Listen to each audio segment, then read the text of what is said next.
Fala pessoal, sejam bem-vindos ao podcast Cara dos Esportes. Gabriel Martins aqui para mais um episódio sobre a NFL.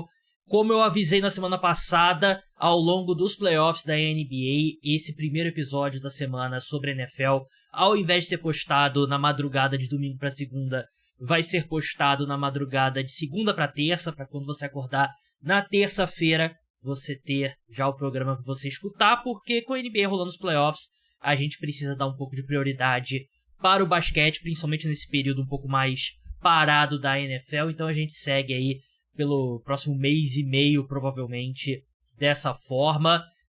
Tem um segundo episódio também da semana que é exclusivo para apoiadores. Tem um episódio exclusivo para apoiadores de NFL, um também sobre a NBA, então se torne apoiador. Link tá na descrição, R$14,90 por mês apenas. Programa de hoje, eu estou aqui com meu amigo Felipe Lawrence, jornalista do Valor Econômico, comando perfil O Quarterback. A gente vai falar sobre os times que mais evoluíram na NFL nessa off-season até agora, né? Porque a gente já teve os dois pontos que os times da NFL podem se reforçar primariamente, né? Que é o mercado de free agents e o draft. Eu listei 4 times aqui, eu listei eles em ordem. Eu não pedi pro Felipe fazer em ordem, mas eu tô curioso pra ver se teria alguma diferença, como que ele colocaria. E a gente vai falar também sobre algumas notícias que surgiram nessa segunda-feira, mas antes eu dou uma boa noite. Felipe, seja bem-vindo mais uma vez ao programa. Depois de uma longa ausência para os seus padrões, você é um convidado recorrente, mas seja bem-vindo mais uma vez. Já o perfil vai entrar de férias lá, o quarterback, ou continua? E aí, Gabriel, tudo bom? Realmente foi uma ausência meio grande, né, desde a última participação aqui, mas muito trabalho na vida real, né, na vida fora dessa bolha da NFL, então ficou meio complicado em termos de agenda, mas o perfil não para, porque eu acabo conversando falando sobre besteira, né, então sempre tem alguma besteira que acontece ou na NFL ou fora da NFL que eu acabo comentando lá no perfil, então o perfil não para, mesmo eu não assistindo muito outros esportes, mas sempre tem alguma besteira pra comentar lá no perfil. Eu devia ter te marcado quando o Flamengo derrotou o Corinthians. Eu acabei marcando outros torcedores dos Corinthians, eu sei que você é corintiano também, mas agora que você falando que você não gosta dos esportes, eu lembrei, o Felipe é corintiano, eu não marquei ele naquele tweet zoando. Mas enfim, vamos entrar nas notícias primeiro. Vamos começar por uma mais recente que saiu agora. O Justin Tucker foi cortado pelo Baltimore Ravens, né? O anúncio veio nessa segunda-feira, mais do que esperado, né, Felipe? Por conta de todas as acusações que ele, fora de campo, vem lidando, né, de assédio sexual e uma situação muito parecida com a do Deshaun Watson. E a gente sabe, aqui, sendo realista quanto à NFL. A NFL, o jogador, eu sempre uso essa analogia aqui. Você tem um gráfico, o eixo X é o quanto de talento que ele tem, e o eixo Y é o número de confusões que ele se envolve. Quanto mais talentoso o jogador mais confusões ele pode se meter fora de campo, né? E infelizmente a NFL é assim. O jogador talentoso vai ter uma leniência maior dos times. E o Justin Tucker, em campo, foi o melhor kicker de todos os tempos. Eu acho que o maior kicker de todos os tempos é o Adam Vinatieri, mas o melhor é o Justin Tucker. Só que kicker já não vai ter tanta leniência, e ele vem de uma temporada péssima, né? Ele foi muito mal dentro de campo, então não surpreende essa decisão do Baltimore Ravens e decepciona muito a equipe. Não é por questão esportiva e tal, não sei o que eu acho que é uma baita de uma decepção, ainda mais se tratando de uma franquia que não sei se aprendeu muito com a situação, por exemplo, do Ray Rice, que viveu na década passada, que foi uma das maiores crises que a NFL viveu, pelo menos nas últimas décadas, mas os Ravens não parecem ter aprendido muito, até porque essa decisão demorou bastante para acontecer. Todo mundo sabia que o Justin Tucker ia ser dispensado no momento em que o Ravens escolheu um kicker no draft, né, no terceiro dia do draft, então já era meio claro que eles estavam preparando terreno para a dispensa do Justin Tucker. É inegável que ele é o maior kicker da NFL nessa última década. Eu acho que pós Adam Vinatieri, ele é o maior kicker da NFL, sem sombra de dúvidas. Mas assim, há 2 pontos aqui a serem destacados. O primeiro, que são as acusações, né, 16 mulheres acusando ele de de assédio sexual. Primeiro foi uma, duas, e aí acabou escalando para 16 casos diferentes, né? Então, isso acaba pesando. E tem o segundo ponto, que nos últimos 2 anos o Justin Tucker ele vinha apresentando uma queda de rendimento em campo. Era claro, um cara que nunca errava chutes, começou a errar muito mais do que esperado, e chamava atenção. E a gente sabe que kicker tem uma vida útil na NFL muito, muito curta. Quando você começa a errar muito, você acaba sendo dispensado. Obviamente que o Justin Tucker ele tinha muito mais corda para gastar nesse sentido. Se ele não tivesse esses casos de assédio em cima dele, ele teria se dispensado. Talvez o Ravens teria escolhido um kicker no draft. Eu tenho dúvidas. Mas o jeito que eles colocaram o comunicado, chamando atenção, não falou, foi uma decisão de futebol americano. Se terminasse aí, legal.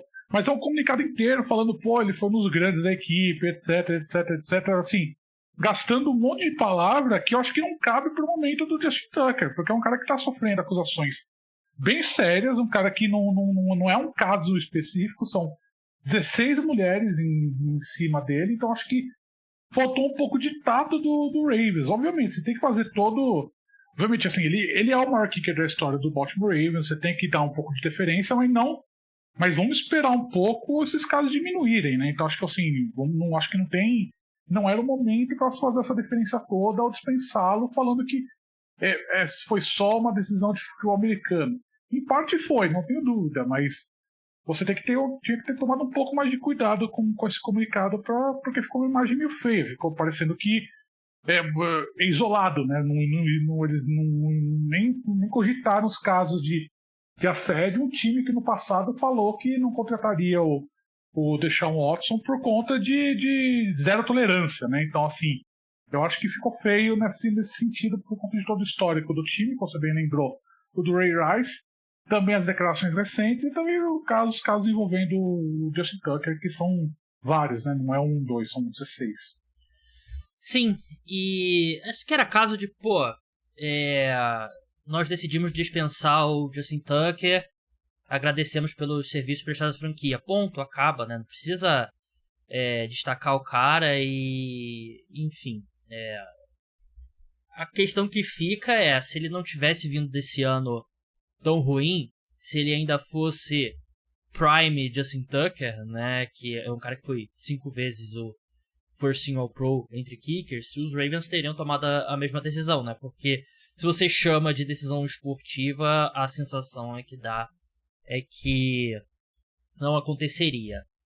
O Julian Edelman foi anunciado como o novo membro do Hall da Fama do New England Patriots, né? Obviamente é uma decisão que não tem como ser questionada, né? Ele é uma das lendas da franquia, ele tem 3 Super Bowls, MVP, números espetaculares nos playoffs, e não só foi um grande jogador, mas também um cara carismático, que a torcida gosta muito, e eu acho muito justo, Felipe, porque pra mim é o único Hall da Fama que ele vai entrar, porque tem uma discussão que eu acho que é até um pouco de loucura sobre se o Julian Edelman deveria ou não entrar no Hall da Fama, que eu acho maluquice, porque eu acho que ele nunca foi um dos, dos 5, talvez dos 10 melhores wide receivers numa temporada na NFL, né? Nunca teve...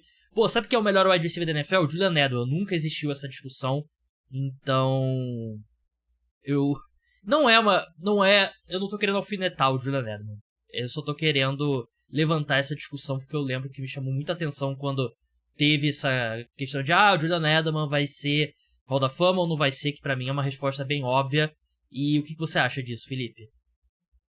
Assim, no Hall da Fama do Patriots é inquestionável, né? Porque, como bem destacou o Patriots no anúncio, ele é o único 4 vezes campeão do Super Bowl a entrar no Hall da Fama do Patriots juntamente com o Tom Brady, né? Então acho que eles são uma dupla assim, inexorável dessa segunda dinastia do Patriots, né? Que surgiu agora na década passada. Então, sem dúvida alguma merece, porque por tudo que ele construiu lá na equipe. Acho que também ia se destacar que foi um voto popular, né? Não foi uma escolha lá do painel de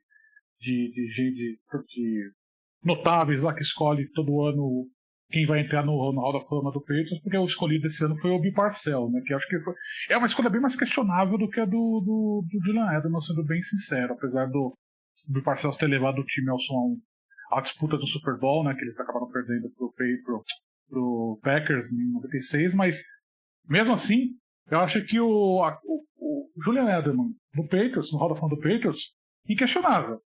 No Hall da Fama do futebol americano, eu acho difícil, acho bem provável, porque, como você bem disse, ele nunca foi um dos grandes wide receivers na posição dele, nunca foi um cara que realmente sacou por produção dentro de campo, né, em termos de jardas, de touchdowns, é um cara que foi muito decisivo, né, mas acho que em termos de produção, eu acho que em wide receiver é uma coisa que eles levam muito em consideração na hora de escolher o Hall da Fama, acho que fica um pouco atrás. Pode ser que, assim, a gente sabe que tem uma grande parte do Hall da Fama que é lobby, né? Então, tem jogadores lá que entram no Hall da Fama puramente por lobby, puramente porque fica em cima dos eleitores, porque fica fazendo dossiês, etc. Então, tá sempre na votação. Mas, por esse lado, talvez. Mas, por outro também, fazendo o contraponto aqui, hoje o Hall da Fama, para você entrar, é muito mais difícil do que era há 5 anos atrás, por exemplo, porque eles mudaram os guidelines de eleição, tornaram muito mais restritivos. Então, acaba aqui um pouco tirando de lado esses jogadores que foram bons nas equipes, mas não foram grandes na posição. Então, acho que, nesse sentido, acho que afasta um pouco as chances do Julian Edelman para entrar no Hall da Fama do futebol americano. Verdade. E ele jogou numa era muito... nível de talento na posição de wide receiver muito alto, né? Então, eu acho que seria muito, né? E eu consigo ouvir os torcedores dos Patriots gritando com a gente, Felipe. Mas vocês defendem o Eli Manning no Hall da Fama. Assim, são critérios diferentes pra... Eu nem sei se o Felipe defende o Eli no Hall da Fama, né? Mas são critérios diferentes. São critérios diferentes pra quarterback, né? E o Eli venceu 2 dos Super Bowls mais icônicos da história do futebol americano. E... Sendo MVP nos 2. Sendo MVP dos 2, então eu acho que... de novo, são critérios diferentes pra posição de quarterback. Vamos passar pra falar sobre os times que mais evoluíram. Antes, lembrar pro pessoal... Se você estiver no YouTube, deixa like, deixa comentário, se inscreve no canal. Se estiver no Spotify, segue, deixa 5 estrelas, que é muito importante para o programa. E também, claro, se torne apoiador. Link tá na descrição. Você pode escutar os programas através do site, né? Você dá play no seu celular e bloqueia a tela, vai ficar que nem um player de áudio normal. Felipe, você fez o ranking ou você apenas listou? Porque eu fiz o ranking. Eu apenas listei, eu não separei em ranking, não. Então tá, eu vou falar o meu ranking, eu vou falar o quarto, terceiro, aí você vê se tá na sua lista, o que você acha e tal. E aí a gente prossegue dessa forma. Na quarta colocação, eu coloquei o Cleveland Browns. Você tem o Cleveland Browns na sua lista? Eu não tenho o Cleveland Browns na minha lista. Com os Browns, eu acho que é um pouco mais subjetivo, porque eu acho que os Browns pela primeira vez em algum tempo conseguem ver uma luz no fim do túnel. Então por isso eu listo eles aqui, porque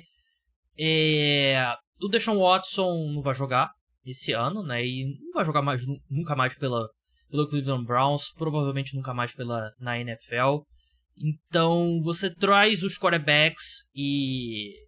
Eu já tô aqui, já falei algumas vezes no podcast.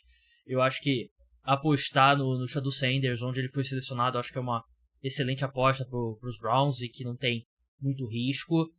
Eu gosto da escolha do Mason Graham. Eu gosto da equipe acumular ativos extras no draft.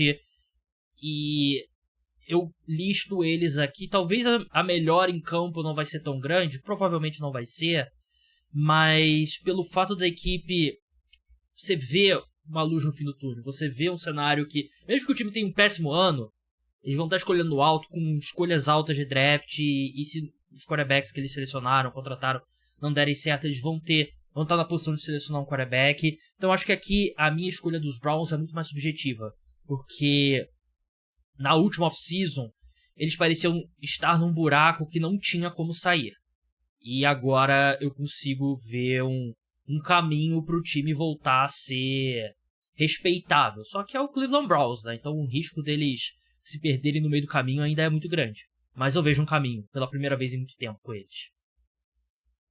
Eu acho que a indefinição da posição de quarterback me pega um pouco ainda. Acho que é um time que tem uma definição muito grande na principal posição do futebol americano, e acho que isso pode afetar um pouco como o time vai evoluir, principalmente nesse primeiro mês da temporada, no segundo mês da temporada, até você ter uma definição clara, né, ou não, porque vai que o quarterback escolhido para ser o titular joga mal no primeiro mês, aí eles vão trocar de quarterback, porque eles têm agora eles têm um pouco mais, eles têm um leque de opções grande, assim, para ser escolhido. Mas em termos de draft, foi um dos meus drafts preferidos, porque pegou bons talentos, acho que é um time que conseguiu reforçar posições que eram realmente necessárias serem reforçadas, mas em termos de evolução de equipe, é como você bem disse, eu não acho que você vai ter uma evolução tão grande em campo do que ele vinha apresentando na última temporada, porque foi um time sólido na última temporada, não foi um time exatamente ruim assim, mas eu acho que você tem uma como você bem disse,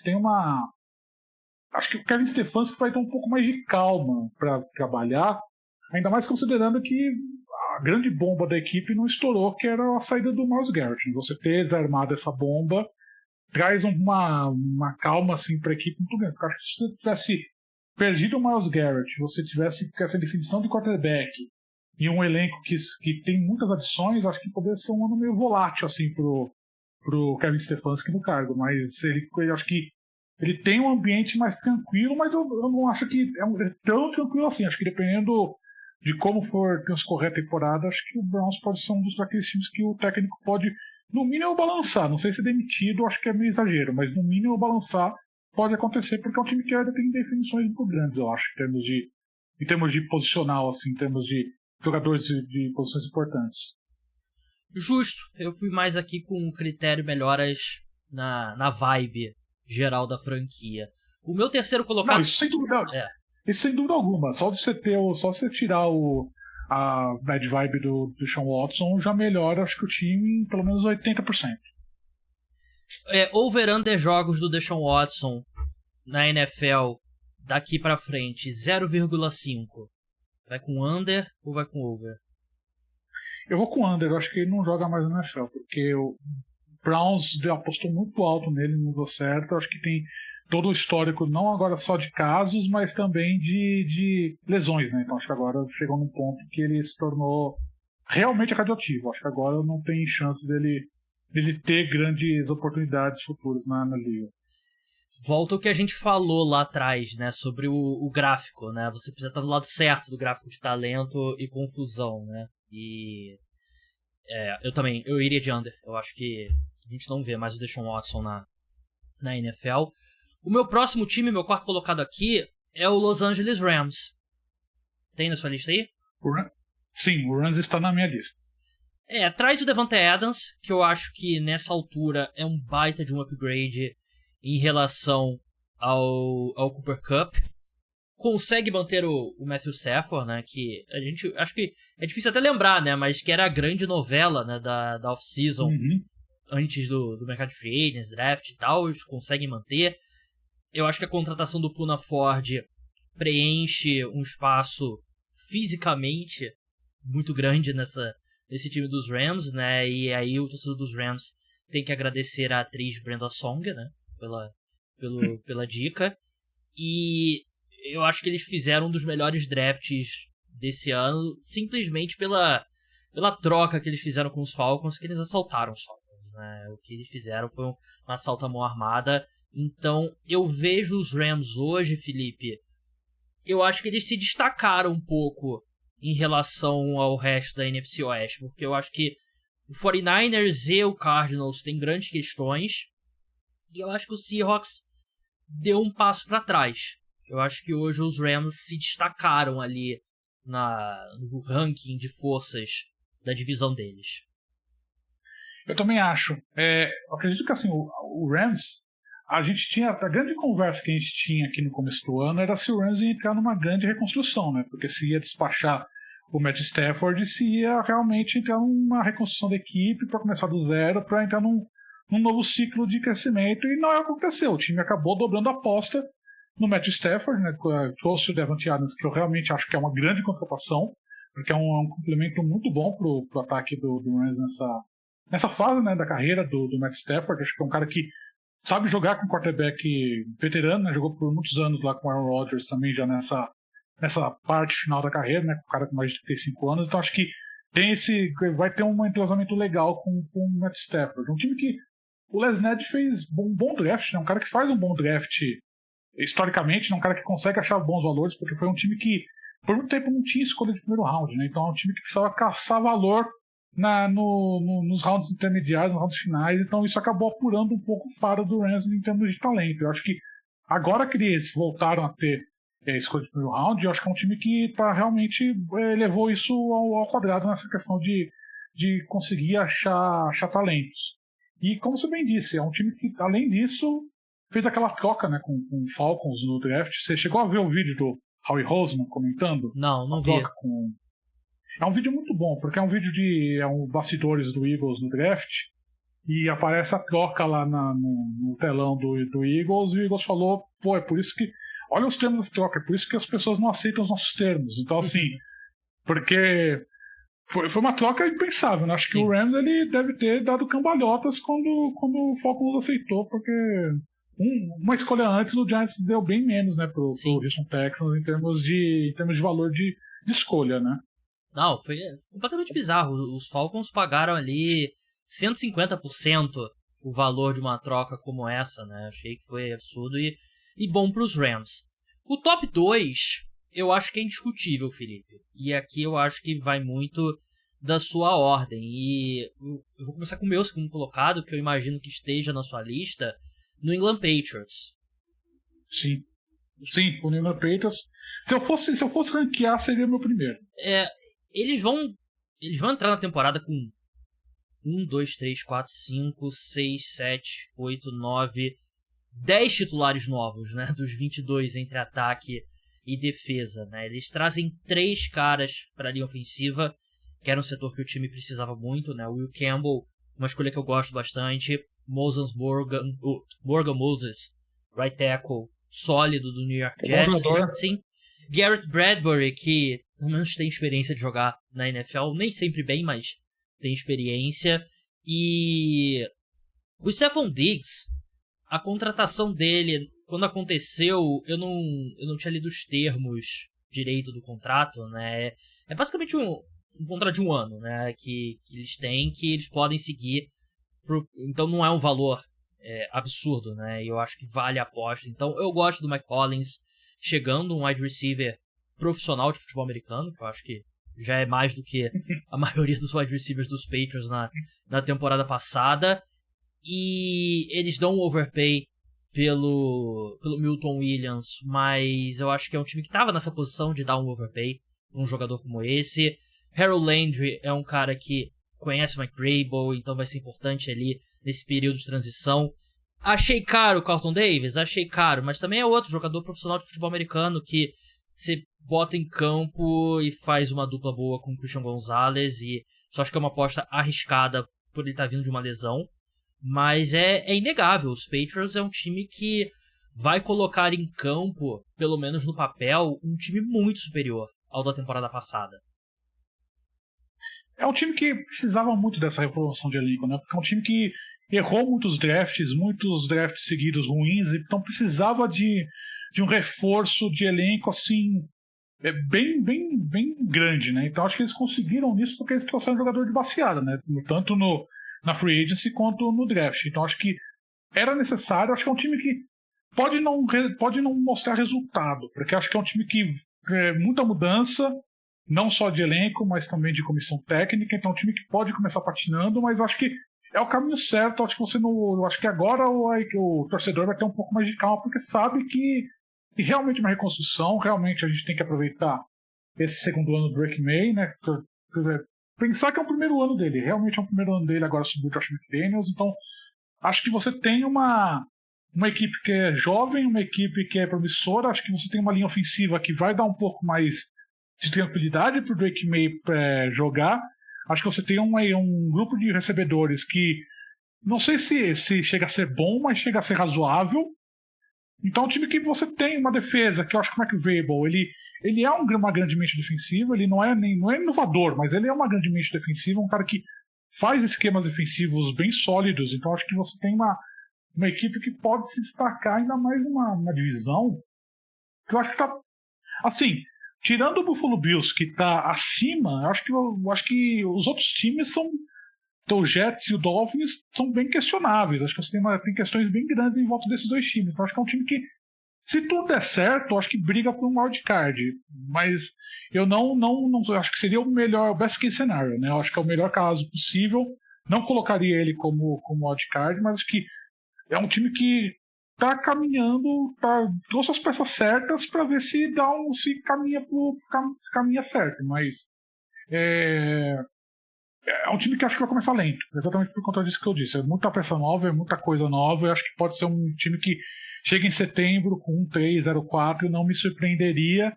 Um time que crescesse depois disso quando as peças começarem a se encaixar naquela equipe.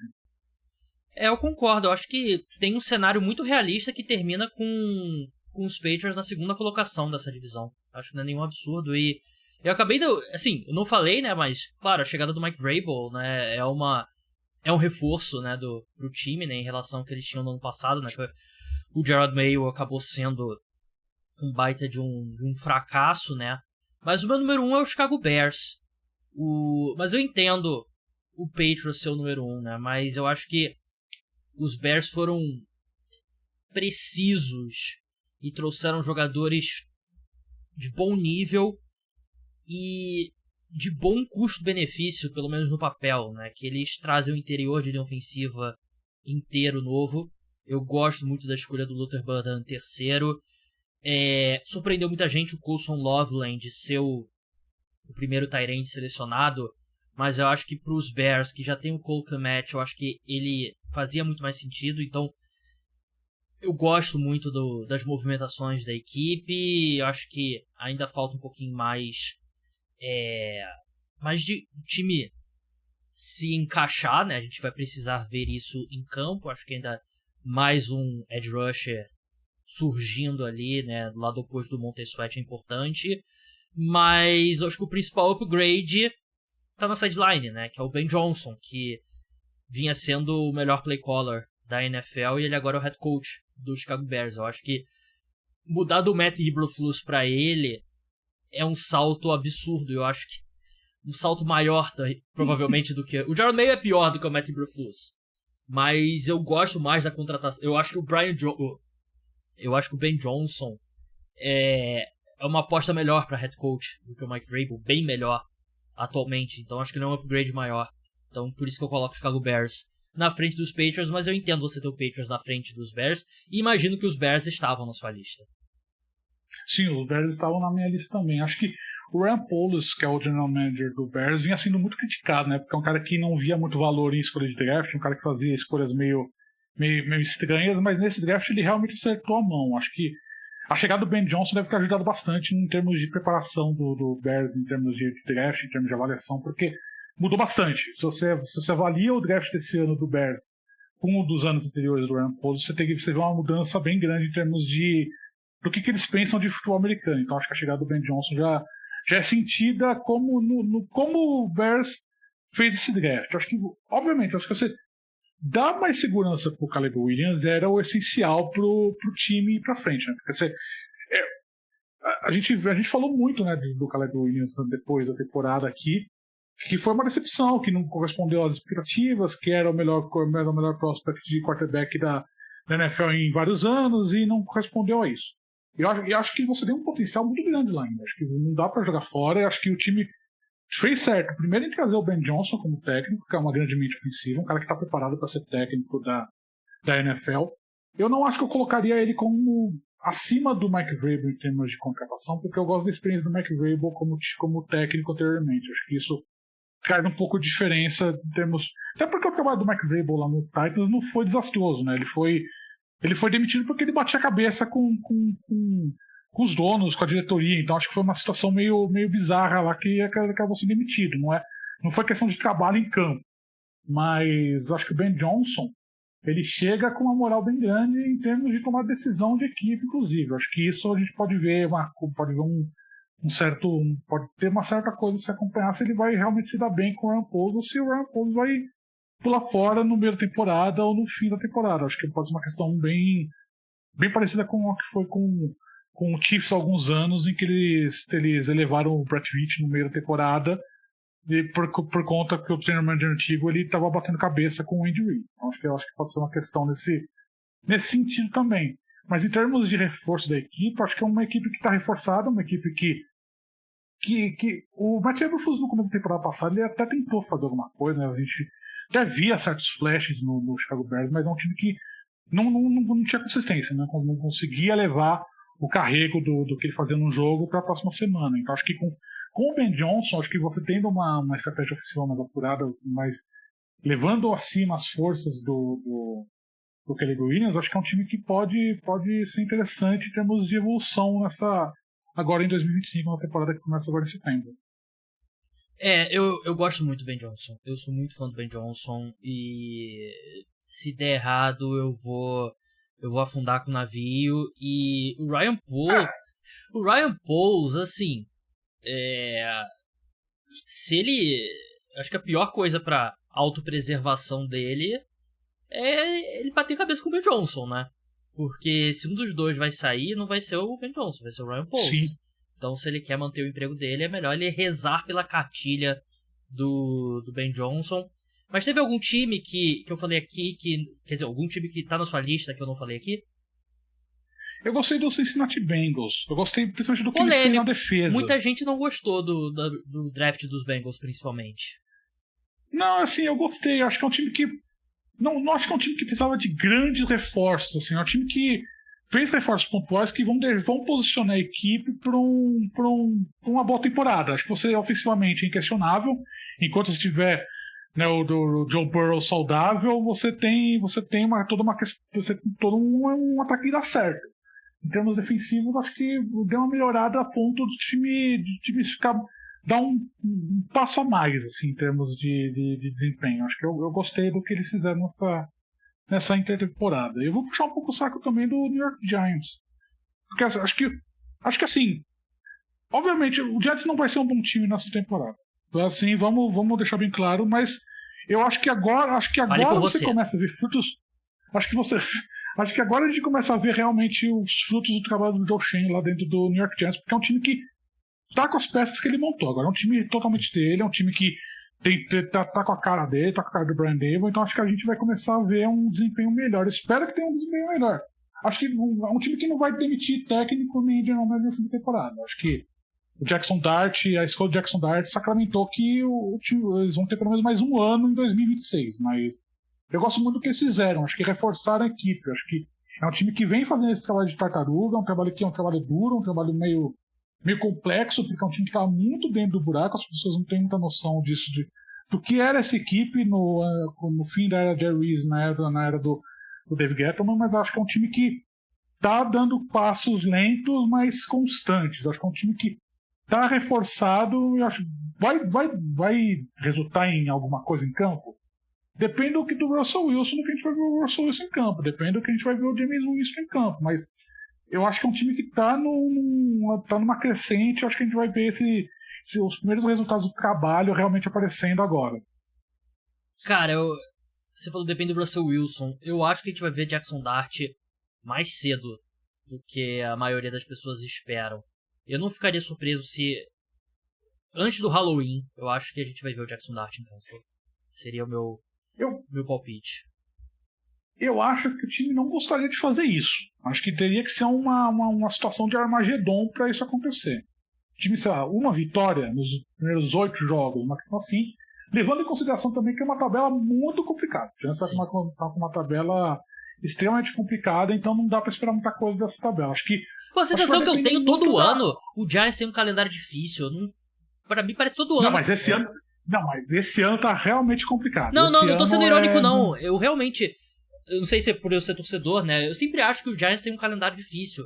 Eu nunca não lembro de um ano que falei, pô, esse ano o Giants, pô, molezinha, hein? Não lembro de um ano assim. Não, mas o Giants termina em quarto na divisão e nunca tem calendário fácil. É, esse que é o bizarro. problema.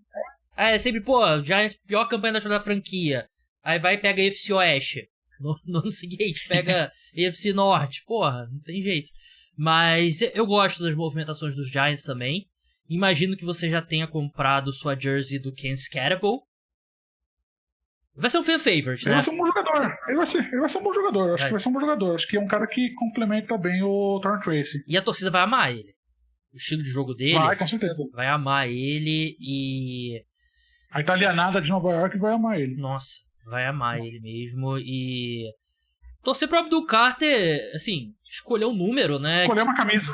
Que não seja um dos maiores jogadores da história da franquia, né? Porque ele começou com 56, que é do Lawrence Taylor, maior jogador da história da franquia. Melhor. Você pode falar Eli Manning maior, né? Mas Phil Simms, que ele foi com...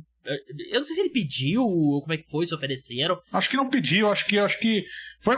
A do Phil Simms é um pouco de falta de comunicação, porque um cara numa rádio perguntou pro Phil Simms se o Phil Simms estaria disposto a dar essa camisa pro Abdul Carter. E o Phil Simms disse, talvez, vou perguntar pra minha família. Pô, e aí o Abdul Carter ele colocou no Twitter, tipo, seria uma honra, mas ele não foi que ele. Não foi que ele pediu a camisa. Entendi. Eu sou extremamente contra isso. Eu acho que se o número tá aposentado, tem que ser irreversível. Porque recentemente teve algum jogo... O próprio Malik Neighbors. O número 1 do Giants era aposentado e desaposentaram pra ele. Eu sou extremamente contra, não importa qual seja o jogador. Eu lembro que quando o Peyton Manning fechou com o Denver Broncos, o número 18 era aposentado e eles desaposentaram pro Peyton Manning jogar. Eu acho que isso é um desrespeito, porque eu acho que meio que diz que tem... jogadores que teve o número aposentado e tem outros que seriam intocáveis. Tipo, o Patriots não vai desaposentar o número 12 sob hipótese alguma. Não. Nunca vai acontecer. Mas outro número da franquia, de repente, pode. E se for uma escolha... Se não fosse o Malik Neighbors que pediu a 1, se fosse a escolha de 7ª rodada que pediu a 1, teriam desaposentado o número? Não. Então eu acho... Eu detesto isso. Eu acho que se o número é aposentado, tem que ser pra sempre. E não importa quem seja. Eu também acho.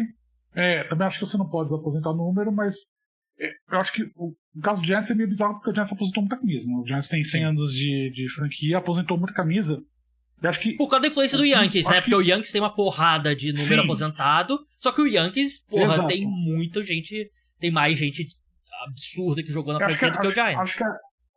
Eu acho que você deveria criar caducar. Por exemplo, 40 anos de aposentadoria, a camisa volta com um design especial, um brasão especial, relembrando quem era o jogador anterior que vestiu a camisa, porque tem um caso. Eu acho que o próprio Russell Wilson, em North Carolina State ou Wisconsin, que ele teve a camisa aposentada, que tem um brasão na camisa, falando que é a camisa do Russell Wilson. E ela é utilizada em campo porque o time universitário não aposenta a camisa, mas tem um brasão falando, essa camisa era do Russell Wilson. Então acho que seria uma forma de você não desperdiçar a camisa, mas em teoria, acho que você não pode desaposentar a camisa em hipótese nenhuma, porque se está aposentada, acabou. Mas acho que um meio termo aqui desse NFL decidir, a NFL não vai decidir isso porque não tô nem aí pra isso, mas um meio termo seria você desaposentar a camisa, mas relembrando pro torcedor de quem era aquela camisa anteriormente, qual era a importância dele pra equipe, porque acho que em última instância, se você deixa aquele número aposentado no painel do estádio e não fala mais dele, acaba perdendo sentido, né? Você não acaba sabendo. Eu acho que muito do Carter dele ter pedido a 56 do Lawrence Taylor foi por não saber direito quem foi o Lawrence Taylor. Obviamente, você sabe que ele é um dos grandes jogadores, mas você não tem aquela percepção de quem foi ele realmente, né? Você perdeu um pouco tanto porque já mudou geração. Então acho que você tem uma questão aí que é relembrar um pouco de quem são os jogadores de camisa aposentada para realmente falar, não vamos aposentar a camisa do cara que jogou nos anos 60 só porque ninguém lembra do que ele fez, mas ele foi importante na década de 60, né? Um jogador histórico. Então acho que vou ter que ter um trabalho aí de relembrar um pouco a história das equipes, porque essa mudança de geração está começando a pegar realmente, porque os jogadores mais novos não têm essa referência nem de que foram jogadores dos anos 80, quiçá anos 60, né? Eu sou um pouco mais radical. Pra mim não tem esse negócio de caducar, nada. Tem que ser pra sempre. E eu tava vendo aqui. 2 times têm 14 números aposentados, né? O maior número de números aposentados são o New York Giants e o Chicago Bears. Faz sentido porque são duas das franquias mais antigas da NFL, né? Então, o Giants tem o 1, o 4, um voltou agora, né? Mas 4, o 7, o 10, 11, 14. 14 pelo Ward Cuff e pelo Y.A. Tittle, né? Que eu não sei como é que isso funciona. Se aposentou por 2 números, aí eu não sei direito. O Frank Gilford, 16, né? 32, 40, 42, 50, 56 e 92, né? Do Michael Strahan. Mas é muito caro ali também, pô, anos 60, anos 40 e tal, pré. O Giants recentemente foi só o Lawrence Taylor, o Michael Strahan e o Eli Manning. Sim. Porque o resto é tudo pré-anos 80, se não me engano. Sim, é tudo anos 60. Abre a foto aqui, tem um cara que Harry Carson, acho que é anos 80 também. Não tem Harry Carson? Harry Carson, deixa eu ver aqui. Harry Carson tá aposentado, não tá aposentado na camisa, se não me engano? Não tá. Não? Então tá. Se tu pensar do Super Bowl contra o Bill, só o Lawrence Taylor. Sim. E o Phil Simms, né? O Phil Simms, exato. É verdade. Mas, Felipe, antes da gente encerrar, tem 2 perguntas importantes pra fazer pra você que eu não te preparei. E não te preparei de propósito. A primeira, Andor, 2ª temporada. Como estamos? Muito boa, né? Espetacular. É o maior acerto da Disney foi fazer essa série. Foi só primeiro fazer o Rogue One, depois dar pro Tony Gilroy a chave pra fazer realmente uma série do Andor. Realmente tá muito bom. Acho que eu tinha criticado um pouco essa decisão de soltar os episódios em bloco, mas acho que faz sentido, porque são minifilmes, né? Acaba que são minifilmes. Então acho que faz muito sentido você ter esses 3 blocos de episódios, porque acho que complementa muito bem, porque você terminou o primeiro arco, agora tá o 2º arco, e a gente vai ter agora essa semana o último arco da história do Andor, né? Do Cassian Andor antes do Rogue One. Acho que tá funcionando muito bem. Vão ser 9 episódios só? Vão ser 9 episódios só. Puta que pariu. Eu achei que tinha mais.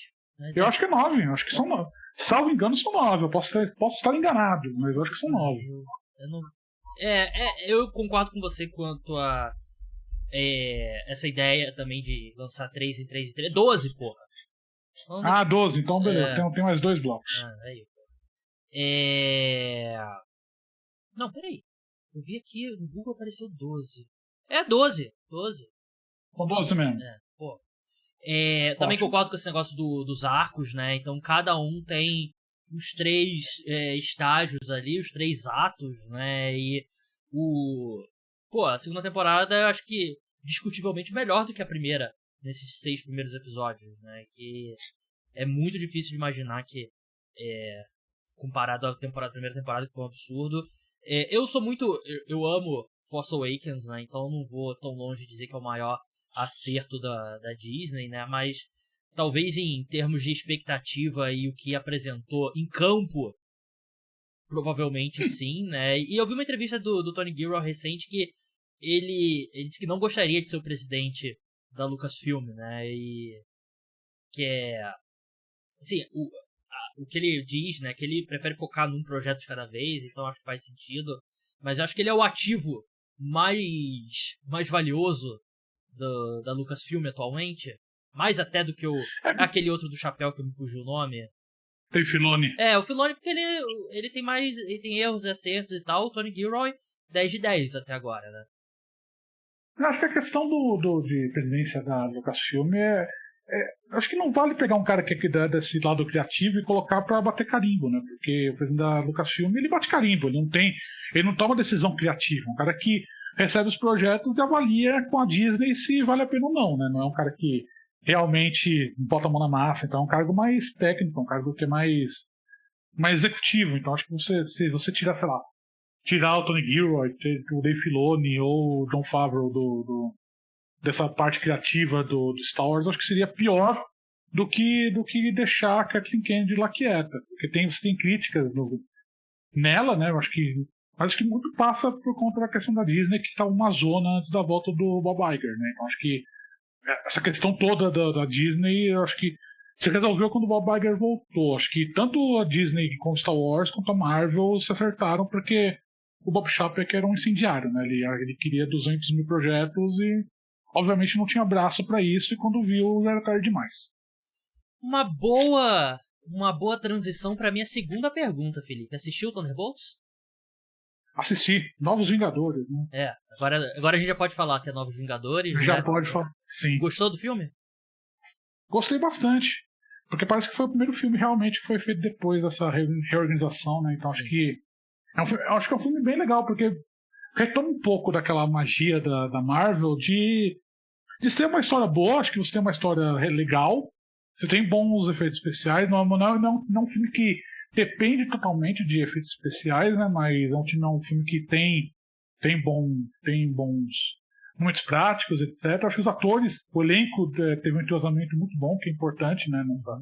Nessa questão de filme de elenco grande. Eu gostei também da importância que eles vão ganhar daqui pra frente, né? Acho que Novos Vingadores, acho que você tem obviamente, você tem uma questão que os Vingadores antigos não vão sumir, né? Então acho que quando a gente fala de Vingadores daqui do ano que vem, são os Vingadores antigos, não são os Novos Vingadores, mas acho que é uma questão, acho que eu gostei muito de como a história evoluiu. Eu gostei. Finalmente a gente voltou a ter cena pós-crédito com importância, né? Porra! Porque que realmente te joga pro que vem pela frente, não é uma cena pós-crédito que é aleatória no mundo, né? Agora realmente está inserida com o que vem pela frente. Então, eu gostei bastante do filme. Acho que foi um retorno à boa forma. Realmente. Eu gostei bastante de assistir na semana passada, né? Eu gostei bastante e isso de empurrar a história, né? De fazer a história andar, eu acho que é algo que parecia que não estava acontecendo, né? E aí você tem a cena pós-crédito, alerta de spoiler, que aparece o Quarteto Fantástico, né? E o Quarteto Fantástico, o filme vai sair agora em julho, né? Julho ou junho? Julho, né? Acho que é julho. Acho que é julho. Então a expectativa é bem alta também e eu acho legal. Eu não acompanho muito coisa de vazamento e tento evitar ao máximo spoilers, né? Eu já falei aqui, eu não tenho assistido pouco trailer de filme, inclusive. Se eu decido que eu vou ver o filme, eu não vejo mais o trailer. Então, eu não sei se era algo que as pessoas imagino que as pessoas suspeitavam, mas pelo menos eu não sabia dessa parte que se formaria os novos Vingadores, né, nesse filme. Era algo que as pessoas sabiam? Eu não sei porque eu também não acompanho tanto spoiler, mas assim, eu acho que no momento que eles colocaram um asterisco no fim do título, você já tinha alguma ideia de que ia vir alguma coisa pela frente, né? Porque era um título esquisito com asterisco, né? Então, hoje eles realmente trocaram tudo para Novos Vingadores, né? Que é realmente o nome oficial do filme, é Novos Vingadores, não é Thunderbolts. Então, o ponto que eu ia chegar faz algum tempo que um filme da Marvel não me surpreende positivamente, assim, tipo, de trazer uma coisa que eu não esperava. E é um filme perfeito? Claro que não. É um filme que vai entrar no nível dos melhores filmes pré-Endgame? Claro que não.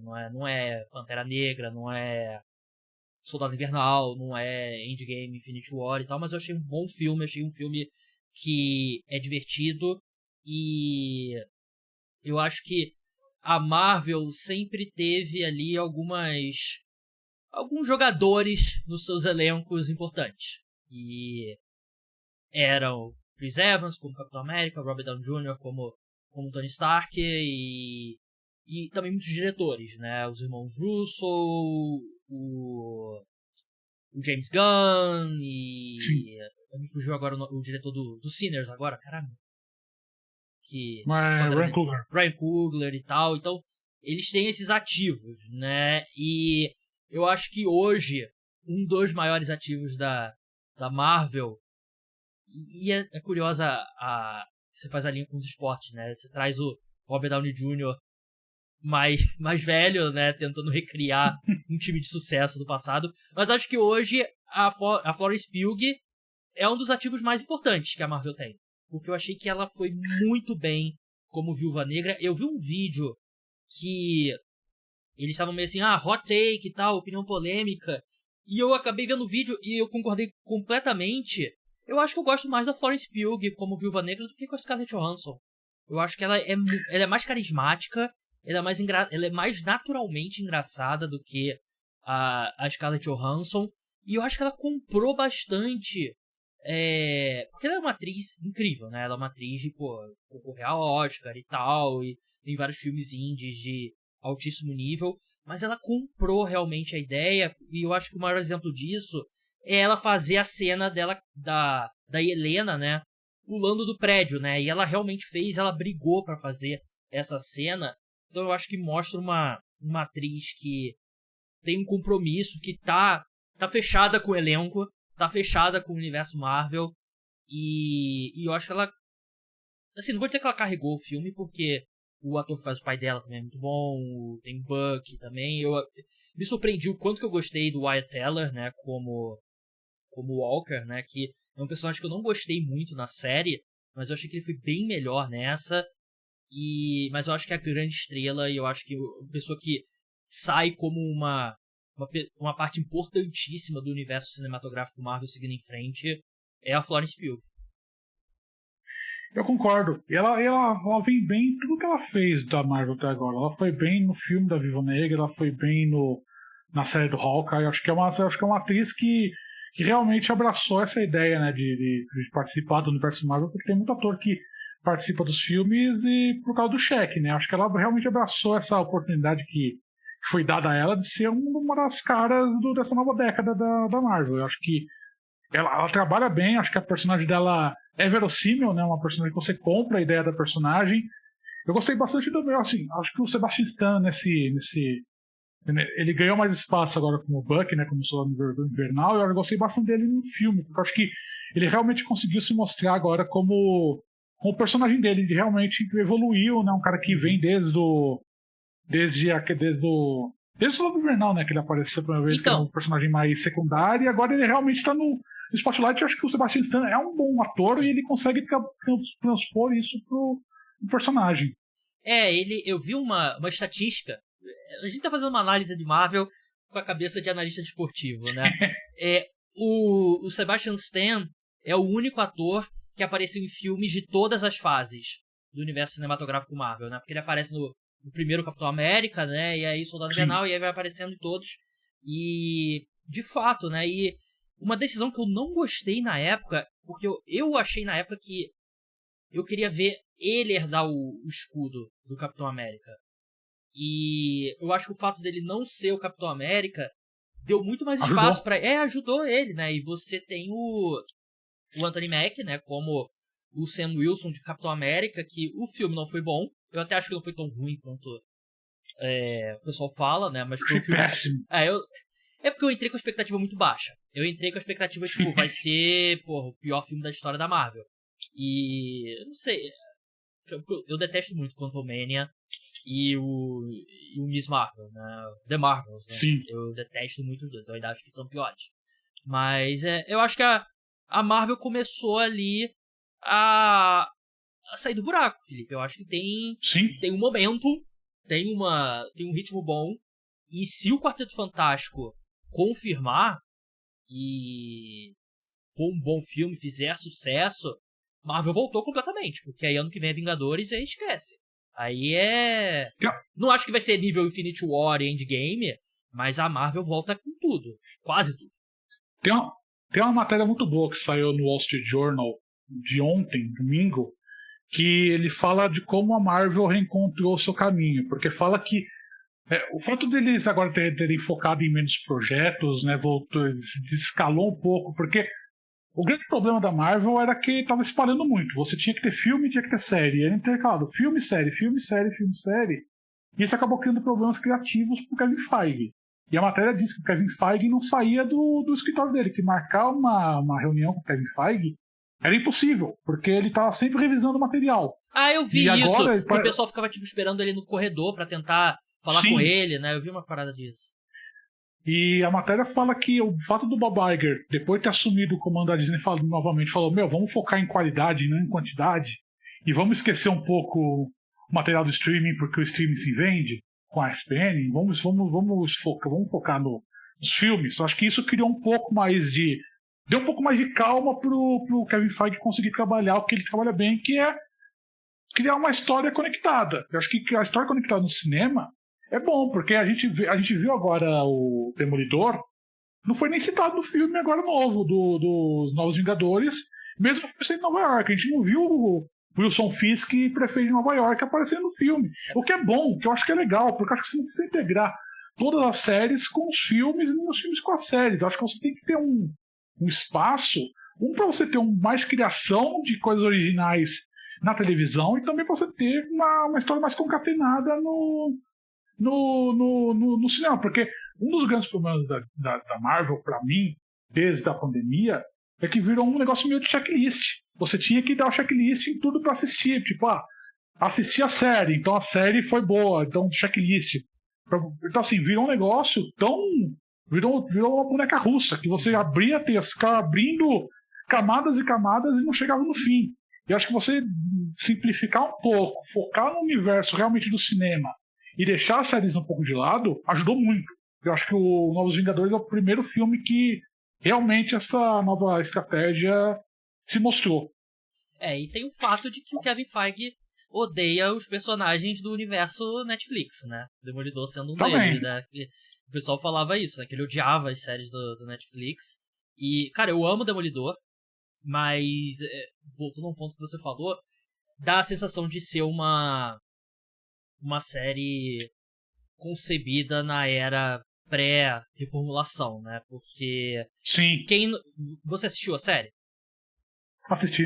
Eu não vou dar spoiler, mas acontece algo muito grande no final da temporada. Sim. Não é a primeira temporada, mas é no final da temporada. E aí, eu acho que é algo muito grande pra acontecer e não ser... E não ter repercussão, né? E não ter repercussão, porque o Thunderbolts acontece Sim. em Nova York. Então, Sim. Eu acho que é algo que eles vão corrigir o curso, imagino, em breve. E eu acho que todas essas séries que estão saindo, sendo no último ano, e aí como estão saindo... São mortas. Né? Tipo a da...